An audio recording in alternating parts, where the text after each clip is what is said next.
Que a graça e a paz do Senhor estejam sobre nós, amém, irmãos? Vamos abrir a palavra do Senhor na carta de Paulo aos Efésios, capítulo 2. Nós estaremos lendo do verso 1 ao verso de número 10.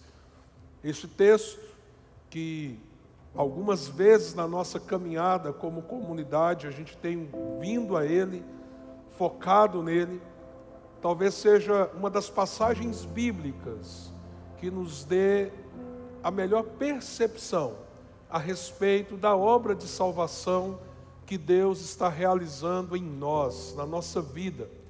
E hoje, de um modo muito específico, eu quero desafiar você a pensar por que Deus deve ser glorificado na sua salvação.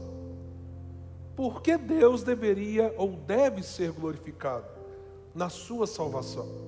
Pelo fato dele ter te alcançado em Cristo Jesus. Quais seriam os motivos que levariam o seu coração a adorá-lo, a bendizê-lo?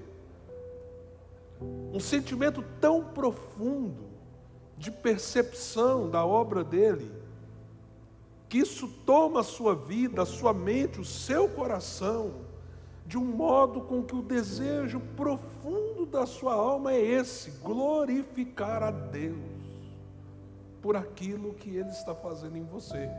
Então nós vamos ler esse texto. E nessa noite, eu quero te mostrar nesta passagem bíblica 5 motivos pelos quais você deve glorificar a Deus pela obra de salvação que Ele tem feito na sua vida. Vamos ler. Vocês estavam mortos em suas transgressões e pecados, nos quais costumavam viver quando seguiam a presente ordem deste mundo e o príncipe do poder do ar, o espírito que agora está atuando nos que vivem na desobediência. Anteriormente, todos nós também vivíamos entre eles, satisfazendo as vontades da nossa carne, seguindo os seus desejos e pensamentos. Como os outros, éramos por natureza merecedores da ira. Todavia, Deus, que é rico em misericórdia, pelo grande amor com que nos amou, deu-nos vida com Cristo quando ainda estávamos mortos em transgressões. Pela graça vocês são salvos. Deus nos ressuscitou com Cristo e com Ele nos fez assentar nas regiões celestiais em Cristo Jesus, para mostrar nas eras que hão de vir a incomparável riqueza de sua graça, demonstrada em sua bondade para conosco em Cristo Jesus. Pois vocês são salvos pela graça por meio da fé, e isso não vem de vocês, é dom de Deus, não por obras, para que ninguém se glorie. Porque somos criação de Deus, realizada em Cristo Jesus, para fazermos boas obras, as quais Deus preparou antes para nós as praticarmos. Aleluia.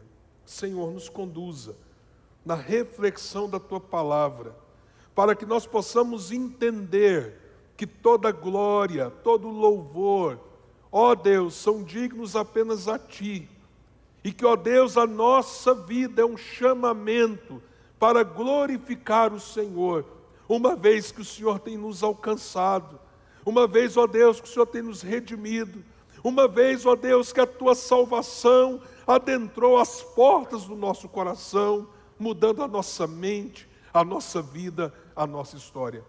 Por isso, nesta noite, Senhor, abra os nossos olhos, ó Deus, destape os nossos ouvidos, quebrante o nosso coração, para que possamos, ó Deus, ao perceber estas verdades, enchermos o nosso coração de gratidão, de louvor, de exaltação ao Teu santo nome, à medida que nos comprometemos com o Teu reino.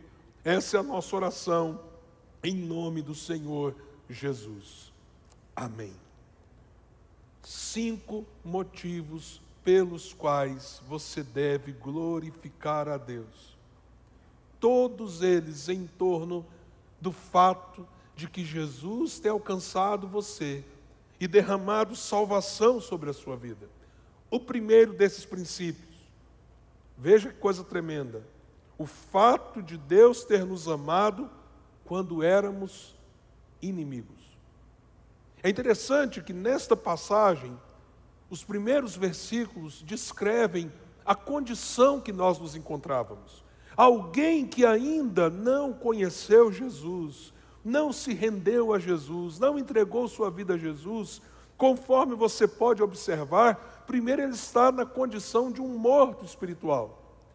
E eu volto a insistir, como os irmãos já ouviram algumas vezes, que morte na Bíblia não é inexistência. Morte na vida não é você desaparecer, então alguém existia, agora ele deixou de existir. Não. Morte na Escritura é separação. Separação. Se você entende isso, você vai compreender como que, estando vivo, alguém pode estar morto. É porque não existe apenas um tipo de morte. Talvez a morte mais clara, mais evidente para você, seja aquilo que nós chamamos de morte física. E de fato a morte física, como qualquer outro tipo de morte, que significa separação, ruptura, todas elas, inclusive a física, oriundam da queda. Porque o salário do pecado é a morte. Então morte nasce com o pecado. Mas morte é separação, e morte física é a separação do nosso corpo com o nosso espírito. E isso para nós é algo mais simples de entender. Mas quando o texto aqui diz que nós estávamos mortos nos nossos delitos e pecados, ele está falando de um outro tipo de morte. Está falando de um outro tipo de separação. O que o texto aqui está nos afirmando é que nós estávamos mortos espiritualmente, porque estávamos totalmente separados de uma relação com Deus. Agora veja que coisa terrível, é a morte espiritual. Deus criou você para ser um ser capaz de se relacionar com Ele. Você pega os outros seres criados, não é? O cão tem a sua canicidade, o felino a sua natureza. Cada animal tem, diríamos assim, a partir da sua estrutura do DNA, uma realidade conforme a sua própria espécie. Mas eu e você, nós fomos criados com algo chamado espiritualidade. Por quê? Porque a essência da humanidade, a essência de ser humano, é ser criado para se relacionar com o Criador. Nesse sentido, o ser humano é uma criação única. Ele tem uma realidade física, mas ele tem uma realidade espiritual. E por isso nós fomos criados para uma vida com Deus, na presença de Deus, em intimidade com Deus. Mas quando o pecado veio, a morte espiritual entrou. E houve então uma ruptura profunda entre o ser humano e o seu Criador. E nós entramos num quadro de rebelião contra Deus. Essa rebelião se externa no fato de que nós vivíamos para nós mesmos. Mesmo sendo criados para Ele, antes de um encontro com Jesus, nós vivíamos, como diz o texto, mortos nos nossos delitos e pecados. Mas o texto não diz apenas isso. Diz que a gente então satisfazia a natureza da nossa carne, seguia os desejos e pensamentos como qualquer outra pessoa longe de Deus. E aí o texto diz assim: e nós éramos por natureza filhos da ira. Por que glorificar a Deus? À medida que eu tenho consciência de que em Cristo Jesus Ele me salvou e me alcançou.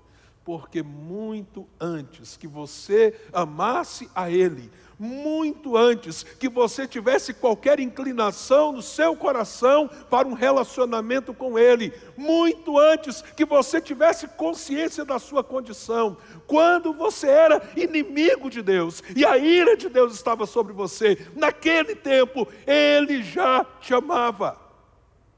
Se você volta no capítulo 1, o apóstolo Paulo já havia dito que Ele em amor, verso 5 do capítulo 1, em amor nos predestinou para sermos adotados como filhos. E Ele continua dizendo com um propósito, conforme o propósito da sua vontade. Em amor Ele nos escolheu antes da fundação do mundo. Então veja algo difícil para a nossa mente entender. Como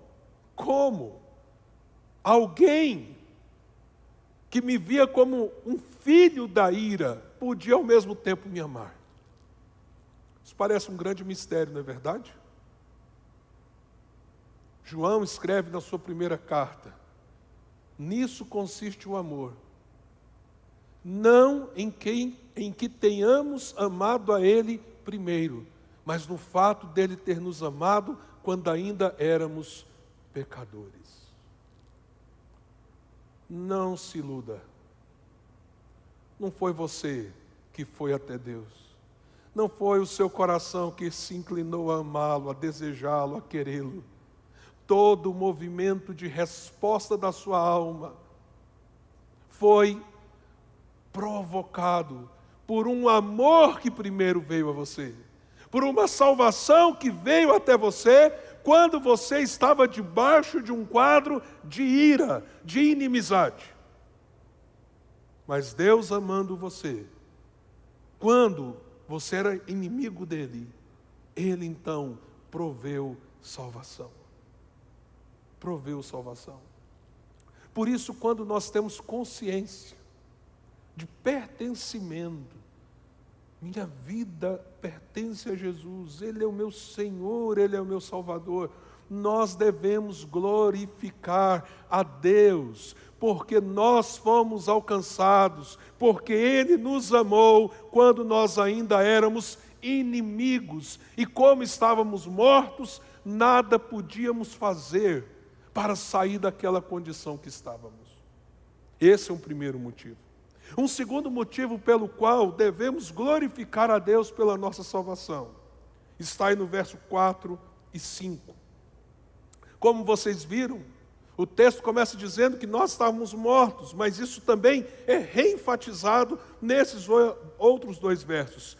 Anteriormente, todos nós também vivíamos entre eles, satisfazendo as vontades da carne, seguindo seus desejos e pensamentos como os outros, éramos por natureza filhos da ira. Todavia Deus, que é rico em misericórdia, pelo grande amor, mais uma vez o amor com que nos amou, deu-nos vida com Cristo, quando ainda estávamos mortos nas nossas transgressões.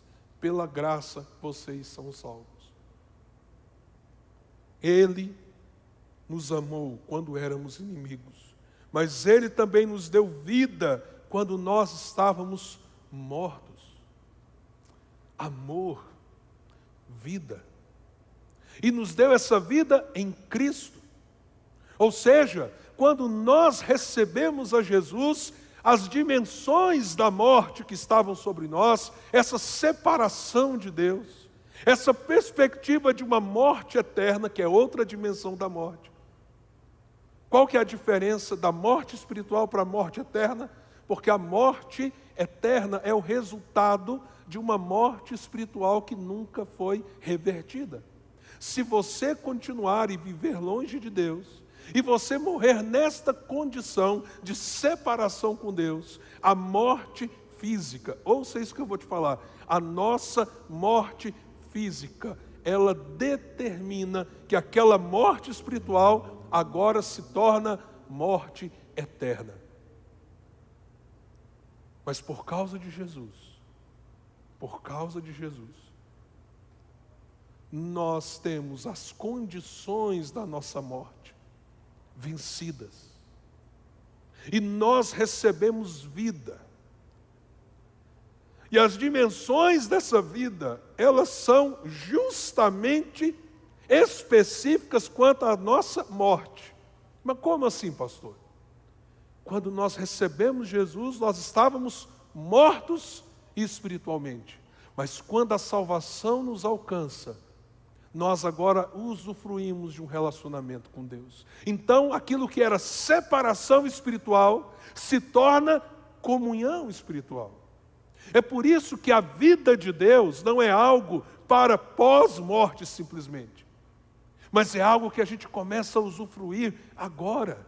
Você passa a ter amizade com Deus, relacionamento com Deus, mesmo ainda lutando com seus pecados, mas agora não é a natureza carnal que determina a sua condição, mas a sua vida em Cristo, em Deus. A morte espiritual é vencida quando a salvação de Deus nos alcança. A morte eterna já não existirá.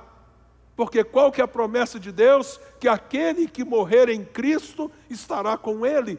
Então, a morte eterna não será uma realidade para aqueles que agora vivem em Cristo Jesus. Mas, pastor, mesmo os que creem em Jesus passam pela morte física. Mas, meu querido, a ressurreição de Cristo é a garantia de que o último inimigo, 1 Coríntios capítulo 15, o último inimigo a ser vencido é a morte. Lá está falando de morte física. Por quê? Porque o apóstolo Paulo diz assim, que se nós não cremos na ressurreição dos mortos, ressurreição o quê? Física. Então Cristo não ressuscitou. E se Cristo não ressuscitou, nós somos os mais infelizes dos homens. E por que ele diz isso? Porque logo depois ele vai dizer, mas de fato, Cristo ressuscitou, e Ele é a primícia dos que dormem, Ele é a garantia, o primeiro fruto dessa obra de ressurreição do corpo daqueles que morreram em Cristo. Todas as dimensões da morte, elas serão vencidas por causa do poder da vida de Jesus. Um exemplo bíblico disso tremendo. Jesus é instigado a ir até Lázaro. A notícia que chega até ele, olha, o amigo seu, Lázaro, está muito doente. E Jesus diz, só que essa doença não é para a morte, é para a glória de Deus. E o que acontece logo depois? Lázaro morre. E Jesus segue o caminho e chega até a cidade onde Lázaro havia sido sepultado. Ele já estava sepultado há 3 dias. E quando ele chega ali, ele tem uma conversa com Maria, irmã de Lázaro. E Maria diz assim, ah, Senhor, se o Senhor estivesse aqui, meu irmão não estaria morto. E aí Jesus diz, filha, eu sou a ressurreição e a vida. Ainda que alguém que crê em mim morra, ele viverá. E nós sabemos o que aconteceu naquele dia. Ele diz aos homens, tirem a pedra. Era um túmulo cavado. E isso tem um simbolismo em torno da própria morte de Jesus, que haveria de acontecer pouco tempo depois. Ele diz, tirem a pedra é removida. E ele então chama Lázaro da morte. E Lázaro ressuscita diante daquelas pessoas. Meus amados irmãos, a ressurreição de Lázaro é apenas mais um sinal do poder de Jesus sobre a morte física. Tem alguém que você ama e que partiu, e essa pessoa morreu em Jesus? Olha o consolo que você tem. Se um dia tivermos que encarar a morte, porque só tem 2 formas da gente lidar com essa realidade. Uma é nós irmos para Cristo. O que isso significa? Nós morrermos e nos encontrarmos com o Senhor, que é a promessa da vida eterna. Outra forma é Cristo vir até nós. Apenas uma geração na história passará por essa experiência. Eles não passarão pela morte, mas eles serão transformados, diz a Escritura Sagrada. Todas as outras gerações que existirem antes que Cristo venha, todas elas passarão pela experiência da morte. Mas seja você alguém que um dia passe pela morte, seja você alguém que esteja nessa geração, quem sabe, a minha geração, ou a geração dos mais novos aqui, terá esse privilégio de ver Jesus descendo em glória na sua segunda vinda. O fato é, a morte não terá mais poder. Então a vitória sobre a morte não é apenas uma promessa, mas é uma realidade. Quando eu entrego a vida a Jesus, eu já venci a morte espiritual. Por ter entregue a minha vida a Jesus, se eu morrer agora, eu tenho vida eterna, não morte eterna. E mesmo que eu passe pela morte física, a promessa do Senhor é que um dia eu ressuscitarei para viver a eternidade, inclusive com o corpo glorificado. Devemos ou não devemos glorificar a Deus por isso? Isso deve ou não deve nos consolar e nos fortalecer nessa noite?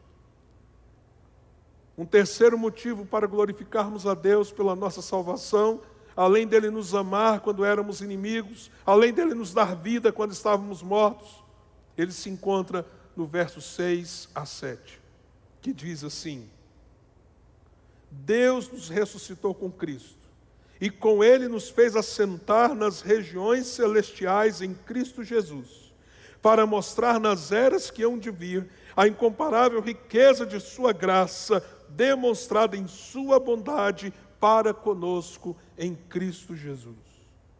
Nós devemos glorificar a Deus pela nossa salvação, por Ele nos dar uma posição quando nós éramos pessoas alijadas, desprezadas. E o texto diz que por causa da vitória de Jesus na ressurreição, e aí você precisa lembrar que quando Jesus morre e ele ressuscita, ele despoja, ele anula, no sentido de que agora os principados e potestades estão debaixo dos seus pés. Então ele tem toda a autoridade no céu e na terra. Não é isso que ele disse em Mateus 28:18?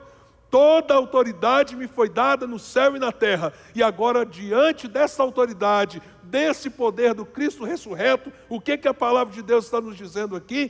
Que Ele te fez, não fará, Ele já fez você assentar-se em lugares celestiais em Cristo Jesus. A dinâmica do reino, ela é completamente diferente da dinâmica desse mundo.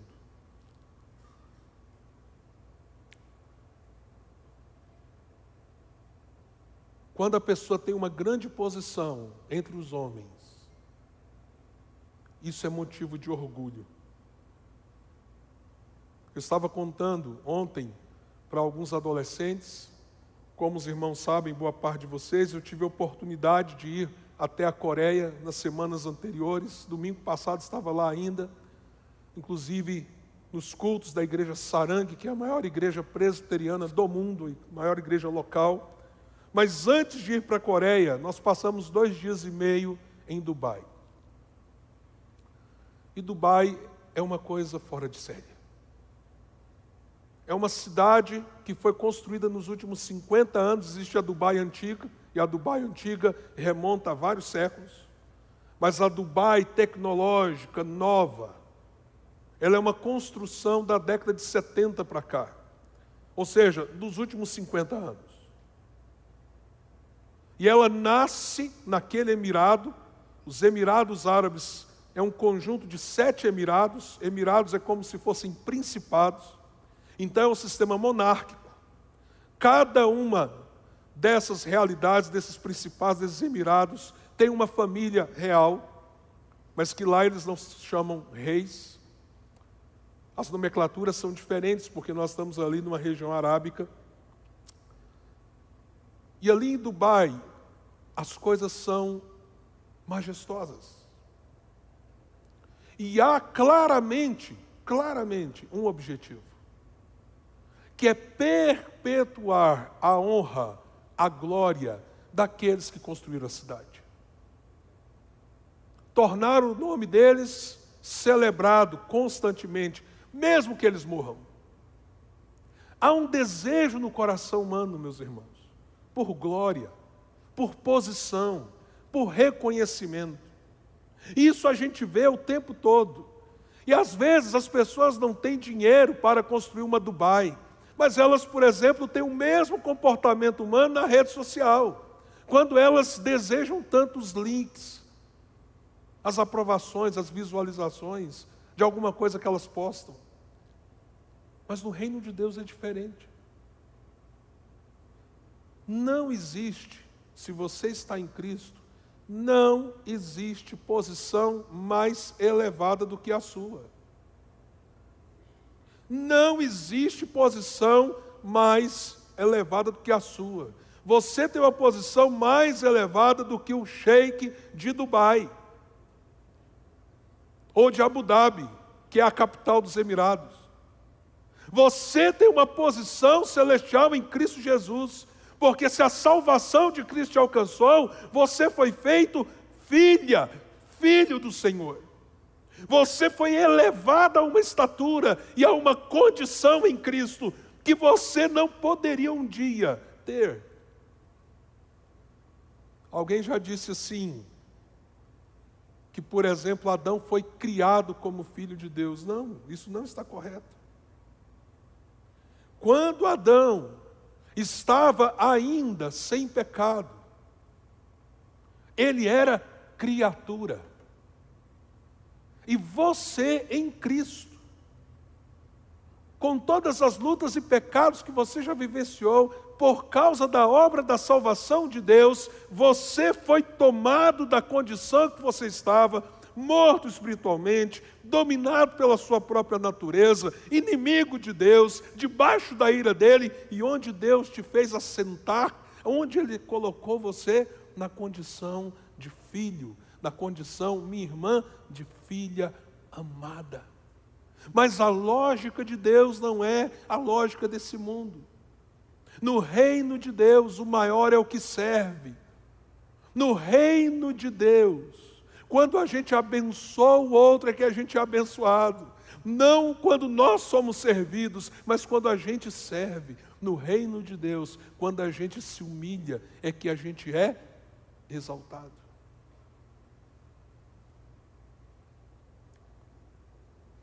Contudo, a humildade, o serviço, o esvaziamento de si mesmo, não nega a posição na qual o Senhor te colocou, porque a salvação dele te alcançou. Se os poderosos desse mundo pudessem entender a gloriosa posição dos filhos de Deus. É por isso que você deve glorificar o Senhor, porque Ele te assentou em lugares espirituais em Cristo Jesus. Ele te deu o status de filho. Filho. Mas há ainda mais. Há um quarto motivo pelo qual você deve glorificar a Deus. Além de você ter sido amado quando você era inimigo dele, além dele ter te dado vida quando você estava morto, além dele ter te dado uma posição quando você estava absolutamente alijado de qualquer posição, ao contrário, separado, quebrado, machucado. Você deve glorificá-lo pela sua salvação também, porque ele te deu graça mediante a fé, quando nada você tinha a oferecer. E aqui nós temos um dos versículos mais claros sobre a salvação pela graça, quando o texto nos diz, no verso de número 7, ou melhor, no verso de número 8, pois vocês são salvos pela graça, por meio da fé, e isso não vem de vocês, é dom de Deus. E aí, para ficar muito claro para a gente, que as nossas obras não podem nos salvar, não por obras, para que ninguém se glorie. A forma mais fácil de nós compreendermos o que é graça, é quando graça é conceituada da seguinte maneira: graça é o favor de Deus, que Deus fez sem constrangimento, porque ninguém pode constrangê-lo a fazer, não por pressão, mas esse favor, ele é totalmente imerecido por quem recebe. Então a salvação é obra da graça de Deus. E aí o texto diz assim, mediante a fé, ou seja, a graça de Deus, ela é derramada sobre alguém quando ele exercita a fé. Mas pastor, que fé? Não é uma fé subjetiva. Hoje pela manhã, o sermão, se você quiser depois, entra lá no YouTube, está lá disponível. Hoje pela manhã nós vimos Romanos capítulo 10, verso 9. Não é? Que se com a nossa boca a gente confessar a Jesus como Senhor, e no nosso coração, se nós crermos que Deus ressuscitou Ele entre os mortos, nós seremos salvos. Porque todo aquele que invocar o nome do Senhor será salvo. Então o que a Bíblia está dizendo? Que quando a nossa fé é plenamente depositada em Cristo como Senhor, nosso único Salvador, nós somos salvos pela graça. Mas aí alguém pode dizer, não, mas pelo menos eu tive a fé. É o que o texto está dizendo? Pela graça, vocês são salvos mediante a fé, e isto, o quê? A fé não vem de vocês. É dom de quem? É dom de Deus. Não sobra glória para nós, na nossa salvação. E louvado seja Deus, porque toda glória é ao nome dEle. Toda glória é para Ele. Ele que deve ser exaltado por aquilo que Ele está fazendo na nossa história, na nossa vida. E meus amados irmãos, nós temos vivido tempos difíceis. E entre as coisas difíceis que nós vivemos, é um falso evangelho que tem tomado o púlpito de muitos lugares, onde o homem está sendo colocado no centro como se ele tivesse um valor intrínseco. E que por causa do seu valor em si mesmo, Deus, quase que constrangido, ou na verdade muito constrangido, precisou salvar as pessoas. Em muitos lugares, a glória devida a Deus, quanto à própria salvação, está sendo retirada para colocar uma vanglória humana demoníaca e pecaminosa. Mas quando a gente entende que nós somos salvos pela graça, mediante uma fé que o Senhor nos deu como dom, nós voltamos o nosso coração para Deus e dizemos, Senhor, toda a glória seja dada a Ti, Senhor. Todo louvor seja dado a Ti, Senhor, pertence a salvação, a Ti, Senhor, pertence o reino, e só a Ti a glória é devida, e isso então faz com que os nossos joelhos se dobrem, e o nosso coração se volte para a glória de Deus. Porque então, glorificar a Deus em torno da nossa salvação, porque Ele nos amou quando nós éramos inimigos, porque Ele nos deu vida quando estávamos mortos, porque Ele nos dá uma posição quando nós estávamos completamente distantes, porque Ele nos dá graça salvadora pela fé, quando nada nós podemos oferecer. Mas eu disse que há um quinto motivo. Devemos glorificar a Deus em nossa salvação, porque Ele nos dá um propósito quando nós estávamos com uma vida sem sentido. O verso 10 deixa claro isso para nós.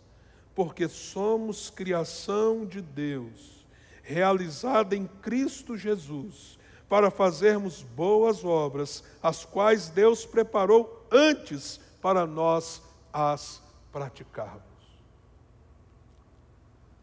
Que coisa tremenda! Há uma coisa que o mundo não entende.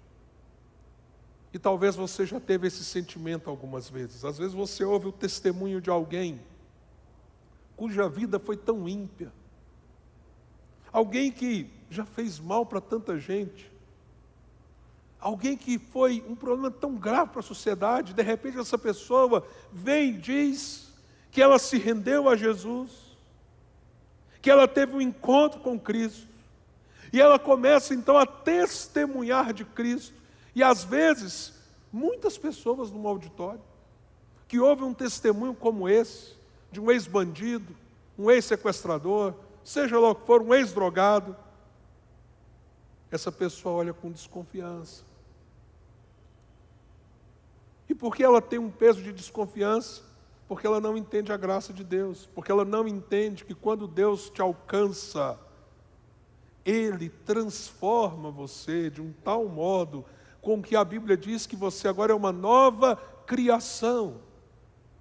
Não é isso que a Escritura também nos diz em outras passagens? Por exemplo, quando ela fala, e assim se alguém está em Cristo, você é uma nova criatura. Mas espera aí, e o passado? E as coisas antigas? As coisas antigas passaram, tudo se fez novo. O grande problema é de que quem faz esse juízo, ele acha que a situação espiritual dele é muito diferente da situação espiritual que aquela pessoa vivia. E a grande verdade, como já disse um pastor conhecido nosso, a grande verdade é que morto é morto. Só tem uns que fedem mais do que o outro. Só isso. Mas morto é morto. Então, às vezes, aquele que ouve um ex-morto dizendo de como a vida em Cristo transformou, esse morto na sua morte não entende. Como alguém que já foi assim pode dizer que foi perdoado?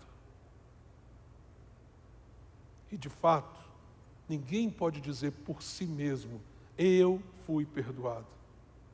Nós somos perdoados por causa da graça de Deus. Então a questão, meus amados irmãos, não é o poder do pecado que nós cometemos, não é a gravidade do pecado que nós cometemos no passado, mas é o poder da graça de Deus, que é suficiente para perdoar o mais terrível pecador. E quando isso acontece, este aspecto é cumprido, um propósito novo nasce na vida da pessoa.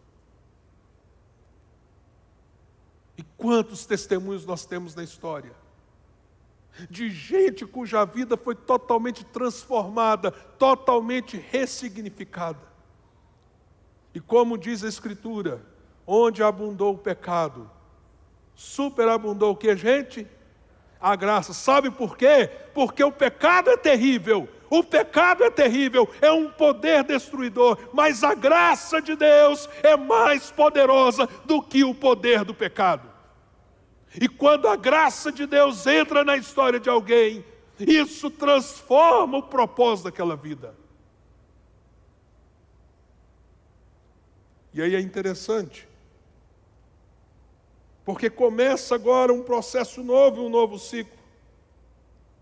Você passa a ser uma nova criação de Deus, realizada em Cristo Jesus, ou seja, você é novo não é por causa de você mesmo, você é uma nova criatura não é por causa das suas escolhas melhores, mas você é quem você é por causa de Cristo. Lembra, você agora está sentado nos lugares espirituais em Cristo Jesus.